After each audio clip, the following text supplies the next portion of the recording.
The Queen is Dead. By Meep the Changeling. Chapter 4. Worst Camping Trip, Ever. David, 15th of Megan 15 EOH, Night. I would have given anything to know what a healthy changeling was like. As it was, I didn't even know how long one was supposed to sleep for. Old me was fine after about 7 hours, new me took only 4. The Pegasus I had traveled with last year needed 5, and apparently unicorns needed 8. Knowing how much sleep is enough sleep can be pretty important to understanding a patient's health. Everyone I knew would flinch at the thought of letting a veterinarian treat an injury of theirs, but any given vet knew far more about medicine than a doctor. The doc treats one species, the vet treats dozens. Not to belittle a doctor's skills, but I could have really used the training a vet gets. Though after thinking about it, I don't think any vet would have an idea of how to treat an insect's injuries either. It was frustrating to think I could still fail to save Jade's life. Sure, I had patched up her outsides, but without knowing how much damage those bolts did inside, she could die from internal bleeding, or a ruptured organ anytime in the next few days. I didn't want that to happen. I was growing attached to the girl. She reminded me of myself at her age. We could be great friends, and she would benefit from my old life's mistakes. It would be a shame for anyone to flush the best years of their life away like I had. That's the big reason why I was happy here. I may not have been born on this rock, or raised on this rock, but it was just as important to me as it would have been if I was. Religious folks I used to know always used the phrase born again to describe the moment they became religious. I used it too now, only instead of a spiritual awakening I used it to describe the second shot I had been given. I had wasted my old life. No lover, no family. No wealth to show for my years of service to my country. It hadn't been my nation's fault. It didn't owe me anything. I simply never worked hard enough to claim a piece of the pie once I left the service. I gave my all to the war, and it left me empty, uncaring. When I had woken up as a dog in a field 5 years ago with a hangover, missing my lighter and smokes, I had decided one thing. That I would never look this gift horse in the mouth. Somehow I'd been given another go of things. The bitter old human I used to be was dead as far as I was concerned. The new furry me would be different. I would have friends, I would find a place where I could live with someone I might fall in love with, get a job doing something to make others' lives worthwhile, and never again spend an evening going through 3 packs with my friends Jack and Morgan, in a big old mope fest. To hell with the old me. Except for everything he had picked up over the years. Dogs gotta eat. No sense starting over from total scratch. Especially not when you're going to do stupid things like patch up a civilian in the middle of a war zone who apparently needed to die for her enemies to win. The Griffin's wording was pretty fresh in my mind still. Jade would legally inherit her hive due to some treaty as the last survivor of it, and this was bad because then the Griffins couldn't take legal ownership of the mine there without losing a trade partner. An enemy desperate enough for a mine to swoop in and capture it on the heels of a larger Unallied force's own attack wouldn't let a little thing like morals stop them from their goals. They were most certainly tracking the 2 of us down right now, and when they found us, they would try to kill us. That was as certain as the sunrise. Even though Applewood was only 2 days away by my best reckoning, holing up in a town would just drag civilians into the fight. The enemy was willing to kill everyone, children included. Running was no good either. They could fly, and as fast a runner I was now, I couldn't outrun anything with a pair of wings. This had left me with one option: set up an ambush and take out the party sent to find us. I had kept walking until sunset, putting as much distance as possible between Jade's hive and ourselves as I could. As the sun started to go down, I'd found a nice glade next to a creek that was surrounded by some of the older cedar trees in the forest. My plan was to camp there for a few days. It would only be spotted from the air if someone flew directly over it, and more importantly, the thick brush and thorn bushes would make approach easily noticeable unless they came from 3 specific directions. The first was upstream, and the second was downstream. The river wasn't very deep, so someone could conceivably walk along the bank or even in the water. Fortunately the canopy was low, and the trees pretty close together. A griffin's wingspan was about twice my height, they wouldn't be flying between the trees. They would have to walk. A few of my improvised claymores and the stream was completely secured. The water would prevent the fire from burning down the forest, and anything coming up or downstream bigger than a rabbit wouldn't make it into camp. The third entrance was harder. It was definitely a trail someone had cut through the brush. Not recently, fortunately. Months had passed since someone chopped through the brush. Bombs wouldn't do here. The brush was dry, and all of my explosives made a lot of fire. One blast and the whole woods would go up in smoke. Instead, I turned to an old standby for defending a camp, punji stakes. My hands were surprisingly good at digging. It had been a delight to discover the things my new body could do. Within a half hour I had 3 griffin-sized pits dug and lined with thin bits of cedar I had crudely sharpened with my knife. There were plenty of leaves and grasses to cover the pits with. Once these stakes were hidden, anyone coming up the trail would definitely alert us to their presence. I just hoped that this glade had served its purpose to whomever had made that trail. The stakes probably wouldn't kill anyone, they would mostly just take someone out of the fight and make a lot of noise. But I resolved myself to treat any injury that these caused to anyone other than the enemy. Booby traps are not good at discriminating between enemies, third parties, and even you if you forget where you put them. If I wasn't facing a large group of heavily armed and likely armored soldiers with just my knife and the responsibility of protecting a patient, I wouldn't have used them. I would definitely clean them up before leaving. I never understood the kind of person who just leaves mines buried after they move on. Immoral bastards. I was focused on making the breakaway lid for the first stake trap, when a terrified scream ripped through the air. A male scream. A male scream of pain mixed with rage. Help! Jade shouted desperately. Fucking hell! They flew directly overhead. Jade, 15th of Megan 15 EOH, night. I woke up with my chest not feeling quite so bad.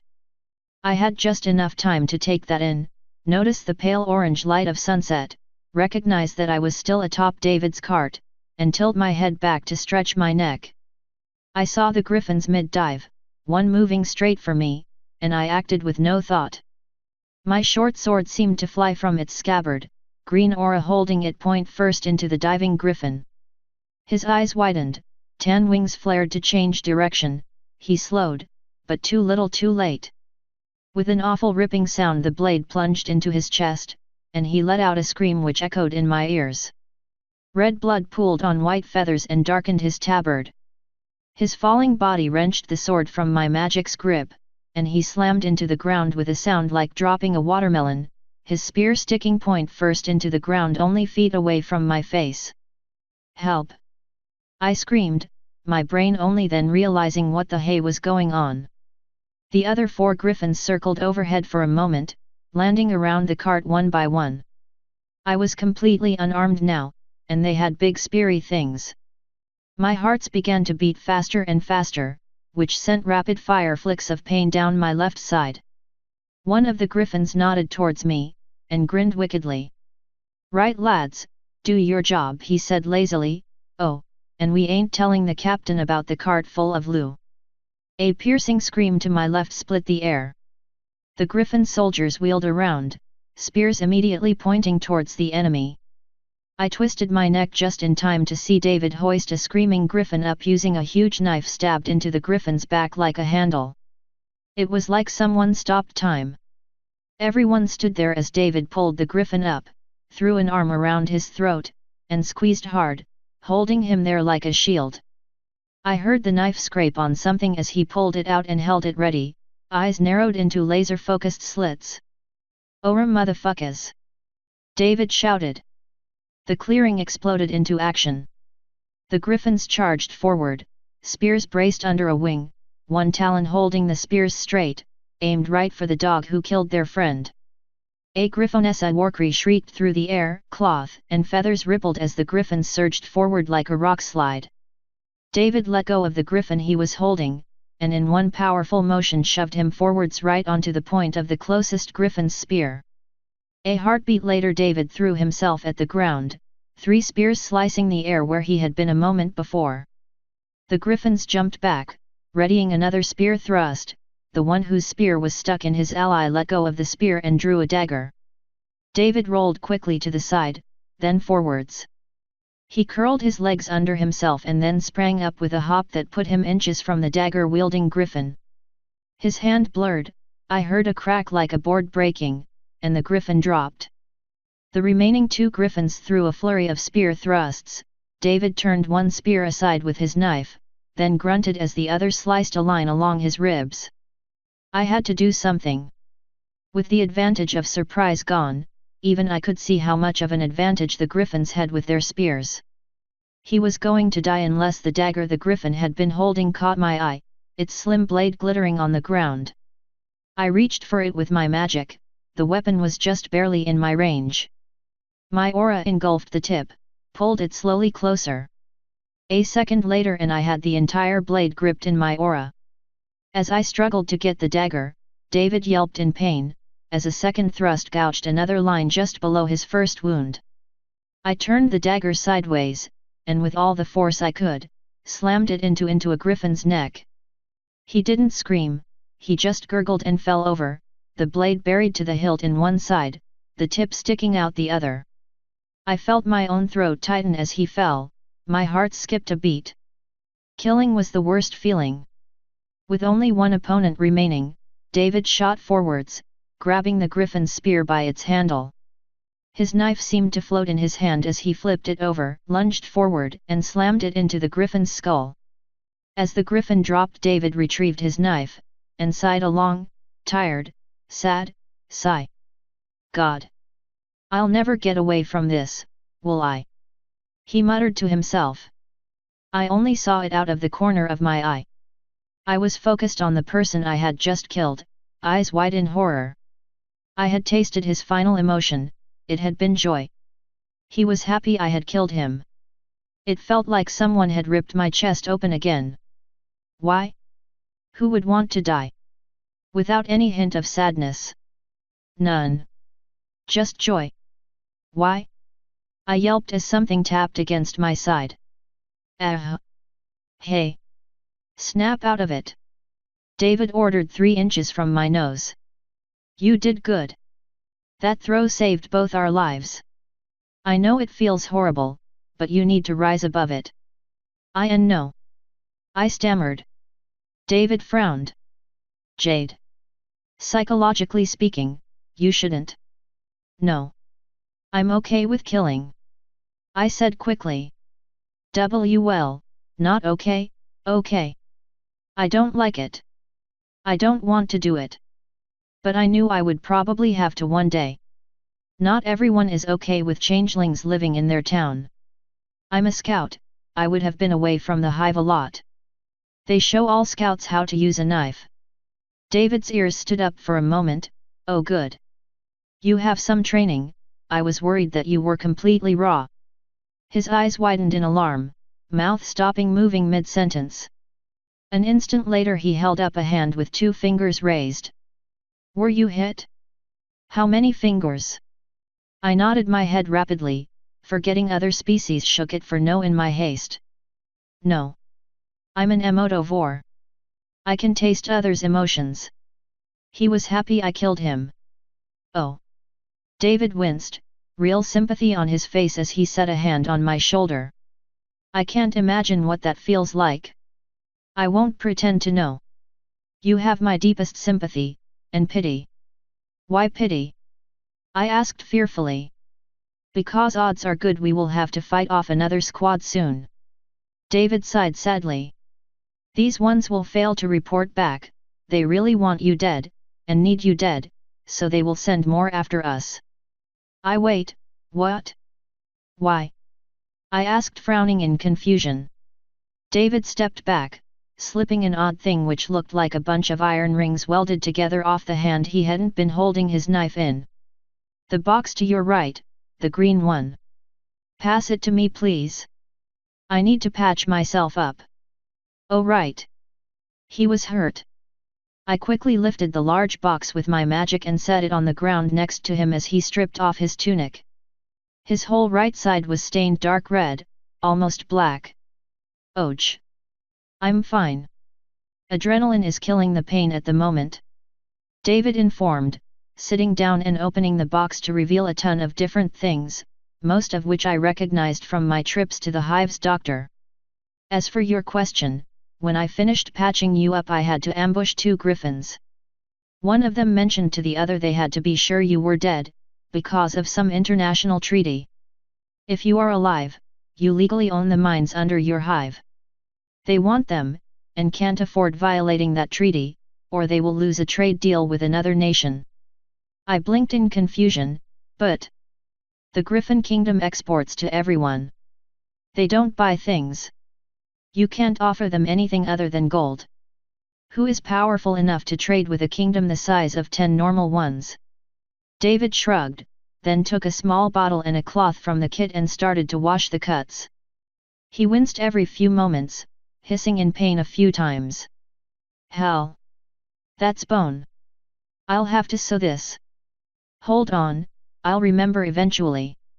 David was quiet for about a minute as he cleaned the cuts, then to my horror retrieved a needle and thread and began to sew himself up like a ripped blanket. Does that even work? I asked morbidly. David looked up at me with a deeply confused expression, then his eyes lit up and he laughed for a few seconds before grabbing his wounded side. Damn it, girl! Don't make me laugh yet. Yes, you can just sew skin back together. It fixes itself slowly and if sewn it heals very quickly. You've never had to deal with it, have you? I thought you were shapeshifters. I've only been able to change for 2 days. Or more. If I've been out a long time. I answered, looking away from him as he stitched through his own skin and muscle. It was gross. The only times I've ever been hurt bad I just wanted to molt. I get a new exoskeleton every 3 months. If it's not damaged too much my magic will regenerate. I've heard that I can regenerate any damage that doesn't kill me outright, but I've never had enough love in me to do it. It takes a lot of energy. I explained slowly. Love? David asked in the most awkward tone imaginable. I nodded. Yeah. Joy, delight, and that stuff will keep us alive and power us a bit, but love is what we're supposed to eat. It's best for us, and gives the most power. So, David asked slowly, squirming uncomfortably, if I am going to heal your wound properly, am I going to have sex with? I laughed and held up a hoof. No. Brotherly and sisterly love works too. Oh, thank God. David let out a held breath in relief. The horrified expression started to leave his face. I felt the urge to tease him. Mostly to avoid thinking about the griffin still there, looking at me with his happy, dead, eyes. But also partially because watching the big, tough, warrior dog squirm was fun. I put on a bit of a husky voice and smiled at him playfully. But Mom says that sex gets you the most energy the quickest. You're pretty cute, and I would like to be able to walk soon. David's ears and tail shot straight up like someone fired them from a bow. Ma'am, you've told me that's not medically necessary, and while I am flattered, and I assure you that I do find your species to be cute assuming you are a typical example, I am in no way interested in being anything more than friends with you, he stammered. I felt a bit bad for making him squirm like that, but I also felt a bit insulted by his rejection. It's because I'm not a mammal, isn't it? I demanded. David face-palmed. Even on another flipping planet, in another goddamn dimension, people always assume racism first. I raised an eyebrow curiously. David shook his head. Jade, no, it's not because of your species. Well, mostly not. If you do not, as I am aware many insect species do, possess an ovipositor and lay eggs inside your mate, then my refusal has absolutely nothing to do with your species. If it does, it's because my species' intercourse does not result in the male being eaten from the inside out. Oh! I giggled. It was like sharing secrets in the girls' bathroom at school all over again.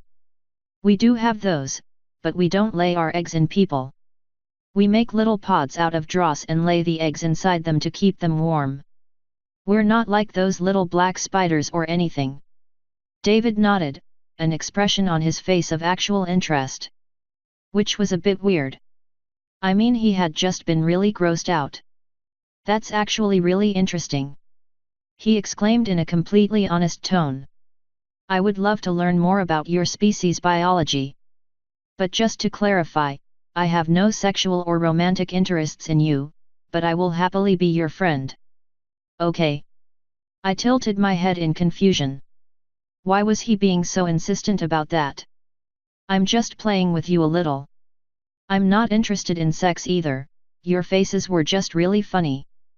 You don't need to keep telling me no. It's a bit hurtful actually. David gave me a long slow look, shook his head and went back to sewing himself up. Women, he grunted. Well, now I had to keep playing with him. What? I look old? I gasped in mock shock. Nope.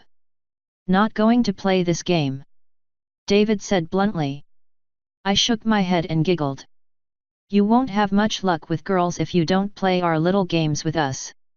I'm perfectly fine with that, David said in an offhand sort of way, then nodded at a bundle of white fabric. Would you float that roll of gauze over here, please? I giggled, cracking a grin. That was fun. I probably shouldn't tease him like that again though. I gently picked up the roll of gauze he had nodded towards and moved it over towards him before realizing he was going to wrap his chest with it. Hold on, I'll do it for you. I'm guessing it goes on tight? I asked curiously. Yeah, just make sure you wrap it over the shoulders and around the ribs so it stays on. I'll tie it off, he answered, spreading his arms to the sides. It was short work to wrap the gauze, and I only had to redo it twice because I had made it too tight. Once it was finally done, David stood up, tested how much he could move, then tossed his tunic up onto the cart. I'll sew that up later. For now we need to move these bodies. We are going to be staying here a few days, he informed with a grim sigh. Why? I asked, baffled at his decision. I mean, they just found us, shouldn't we move? David shook his head. We will have at least a day before they are missed from not reporting in. You need to heal, now I need to heal. I've noticed that I heal up from cuts pretty fast, this should only take 3 days since I treated it. If I get into a serious fight right now, I am going to die because I can't move my right arm without pain. It will also be painful to move the cart for at least a day. So, we need to rest here.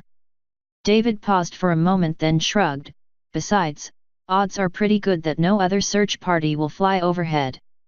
Also, now I know I'll need to string up camouflage netting. Should do the TR. A groan cut David off. He immediately spun, drawing his knife, and nearly dropped it as he grunted in pain.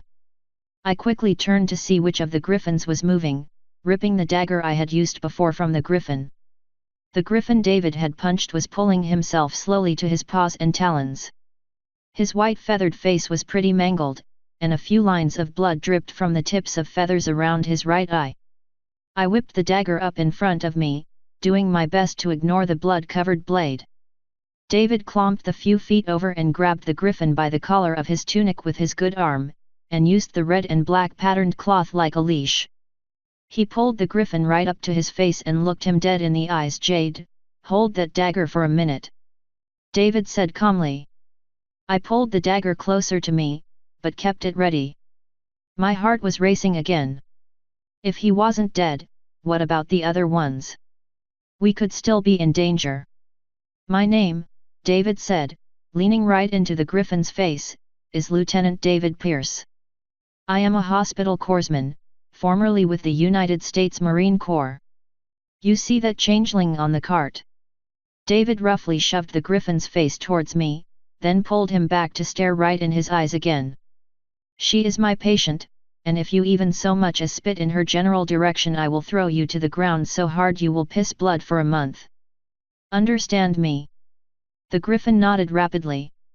"Yes. I understand, let me go." "I won't." "That's right. You won't. Because you only have two options, son," David said, pulling his knife up into view. "First option, you agree to answer 2 questions, and you leave here with a pair of broken wings and that hamburger I made your face into. Second option, I make you eat every single feather on your friends' bodies from a bowl made from your own beak. What will it be?" 1. The Griffin squeaked. David didn't smile. Didn't blink. He just leaned in closer. "Good choice. You're going to answer me honestly, and tell me every little last detail. I will have follow-up questions for each question. I'll tell you when I'm asking the second one. First question, do you have any children?" I blinked. What would David even want to know that? I had been with him up until this point, but why? "Yes, 3. They are with my wife back home in Iraq." The Griffin replied instantly. David nodded, and let go of the Griffin's tunic, dropping him to the ground and leaning slightly over him to look down, knife held casually at his side. "Is there something I can do for your children? You concerned about them? You want them to go to school? What do you want? Tell me what you want. Script for me, your exit strategy. How do you get yourself out of this hole, which by the way, you've dug for yourself?" The Griffin opened his mouth to reply, but David simply kept talking over his words. "You can't go back to your army, can you? No. You fucked up, you're a wash, a failure. We both know what your captain will do to you. Let's make peace with that. Your life is over. Tell me the second thing I want to know, and go home." The Griffin gulped, and nodded slowly. "Oh, okay. What do you want to know?" he asked in an utterly broken voice. "Sun's light." David just talked all of the fight right out of him. A minute ago he might have decided to attack us when we turned our backs or after letting him go, but now, there was no way in Tartarus he'd do a damn thing. David knelt down slowly, getting as close as he could while staying on one knee. "Second question, why did you attack Jade's hive? Tell me everything."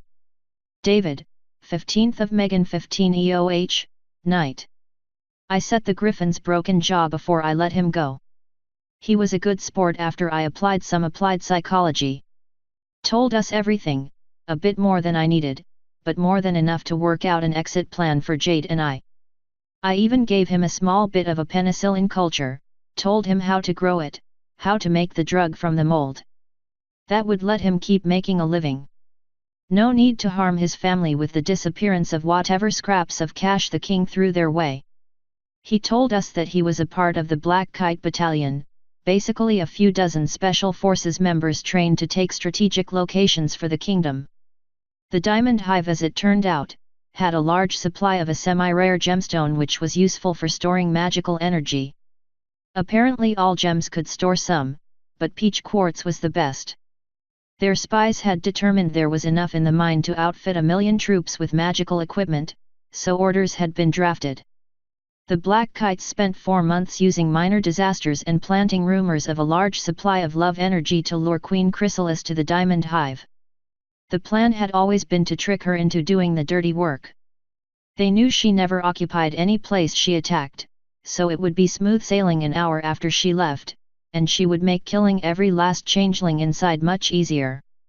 The Griffin Kingdom was a part of an alliance of superpowers, and if any nation under the protection of treaties between those big nations were to lose their head of state, the oldest living person within 300 miles of their largest population center got the job. As that person for her hive, Jade now legally owned the mines, and if she managed to make her claim known, the Griffin Kingdom would, by the treaties they signed, lose all trade with their allies until they provided compensation for the damage they caused. That's why the kingdom had black ops teams like the Black Kites. That made perfect sense to me. Old me's homeland did the same thing to protect its interests. A big nation with a powerful military has little problems throwing out the rules when no one is looking. The mastermind behind this plan was an older griffin known as Captain Geralt Maltese.